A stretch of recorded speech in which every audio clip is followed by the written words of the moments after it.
So I think just your second time playing in this event, your first time last year. What was it about this that you came back and you decided you wanted to come and play again? I think it just starts with the leadership of Gary Stoken and everyone with the Peach Bowl. You know, anytime they're involved with something, it's going to be first class and done the right way. It's for a great cause, obviously being able to give to charity. And I just love being able to come to a great place like this here at Reynolds Lake Oconee in the Ritz-Carlton and be around other coaches in a social setting and get around some great sponsors like we were able to do also.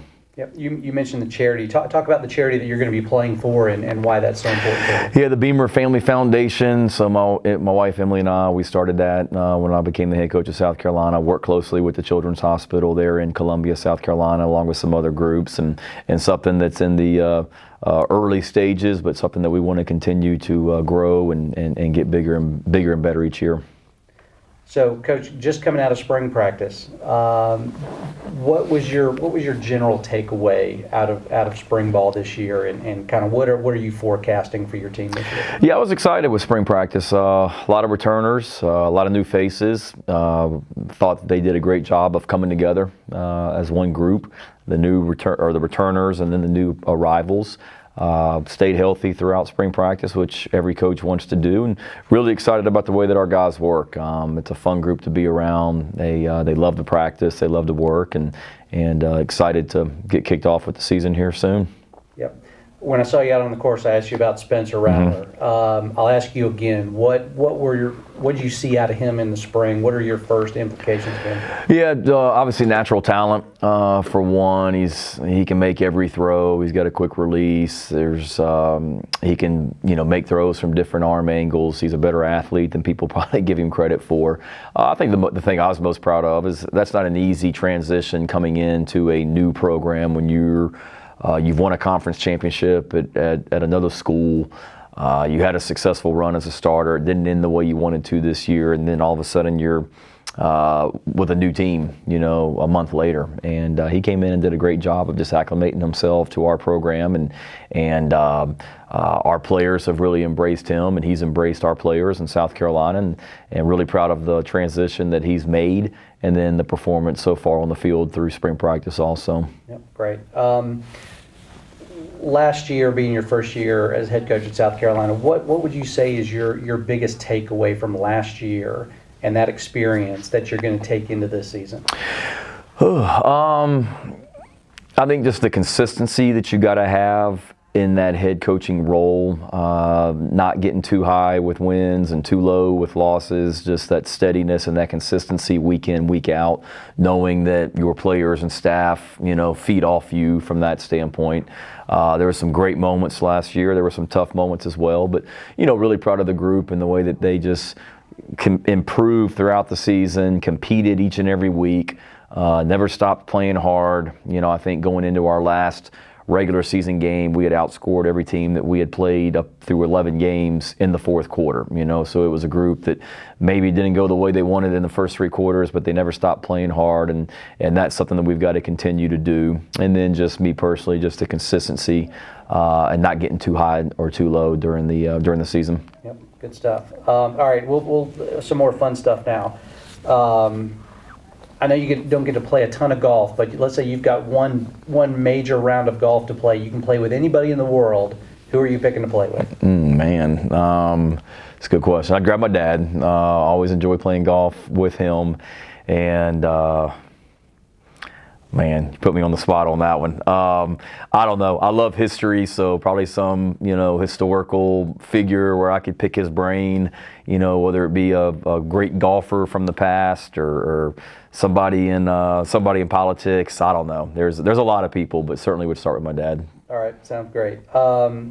Do you have a professional golfer that you follow that you're a fan of that you'll root for on when you're watching a tournament? Now I follow Matt Neesmith. He's a South Carolina guy. He and Wesley Bryan are both South Carolina Gamecock golfers and play on tour, so I've gotten to know those guys a little bit. Certainly keep up with them, and I enjoy following all of them. And I get to watch more golf than I get to play golf, but certainly love the game and have great respect for all pro golfers. But I have enjoyed, now that I've been back at Carolina, getting to know Matt and Wesley and following their careers.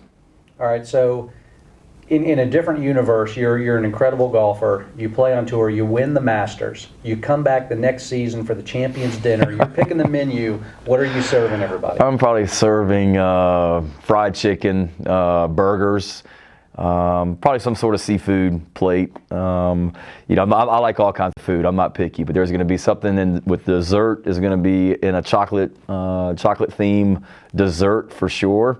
And then any entree. I'm pretty simple when it comes to food. So burgers, fried chicken, and maybe some seafood in there. Okay. All right. So now you're full on that, but somehow the next day you get up and you play a round of golf.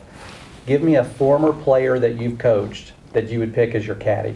Ryan Suckup, fantastic golfer for one. So he's obviously. Ryan was our place kicker at South Carolina when I was there before as an assistant coach, still kicking in the NFL. He's had a long career, but he's a fantastic golfer, fantastic guy. So I would grab Ryan because I knew he could help my game for sure because he's such a good golfer. And then to have that long a career in the NFL, just the consistency and the mindset that you got to have, I could probably use that from a mental standpoint too, helping me out on the golf course. Yeah, I'm with you. I had several weeks where Ryan was on my fantasy football team the last couple of years. All right, so outside of football, any plans for this summer with the family? What are you going to spend your time off the field doing? Yeah, we got a few trips planned here and there. My kids are at the age where they still like hanging out with my wife and I. So we want to do as much stuff as a family as we can. My parents just celebrated their 50th wedding anniversary in April. So we're actually going out to Montana for about 3 or 4 days at the end of June with them.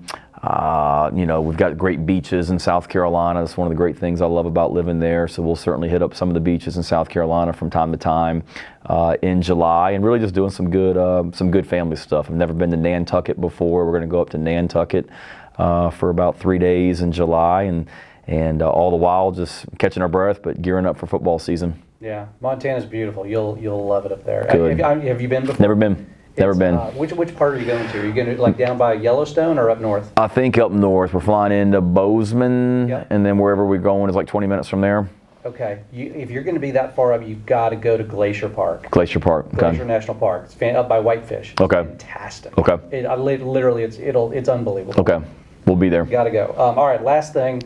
So you got some downtime. You're at home with the family, watching TV, Netflix, whatever. What's your go-to show that you and the wife will just binge and just go to town on? It's funny. My wife and I were talking about it the other day. We never watch shows together anymore. Like when we first got married, we had all kinds of shows that we watched together as a couple.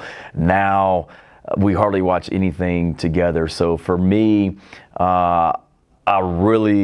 I've got a long list of like Netflix shows that I need to get to that I haven't gotten to yet. That's like on my to-do list for this summer. So there's about 3 or 4 Netflix things that I'm going to watch this summer.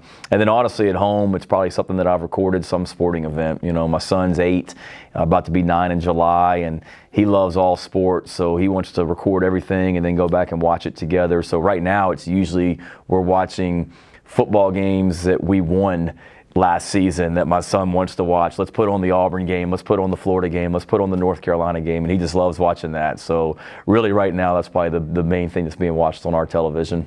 That's great. So when you're doing that, when you're watching with your son, are you coach dad and you're explaining? If he asks, like he's got everything memorized, so he can tell you, okay, here comes this, Dad, here comes this. And he'll ask, like, why did you do this? Why did we do that?